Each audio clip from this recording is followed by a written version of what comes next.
যদি তুমি তোমার বডি এক্সফোলিয়েট করতে চাও, স্ক্রাবার মনে করো ইউজ করবে না, তাও বডিটাকে এক্সফোলিয়েট করতে চাইছো, পার্লারে যাওয়ার সময় নেই, বাড়িতেই করতে চাইছো,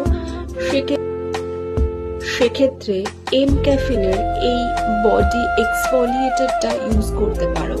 এখানে এইচ এর 10% দেওয়া আছে, গ্লাইকোলিক অ্যাসিড আছে, ল্যাকটিক অ্যাসিড আছে, নিয়াসিরামাইড আছে। এটা রাত্রে ইউজ করে শুয়ে পড়তে হবে আর সকালে উঠে ওয়াশ করতে হবে। বডি ওয়াশ উইথ এমনিও করতে পারো। তোমার স্কিন অনেক স্মুথ আর ডার্ক স্পট যেগুলো স্কিনে থাকে, ব্ল্যাক প্যাচেস থাকে, সেগুলো ক্লিন হয়ে অনেক স্মুথ স্কিন হয়ে যাবে।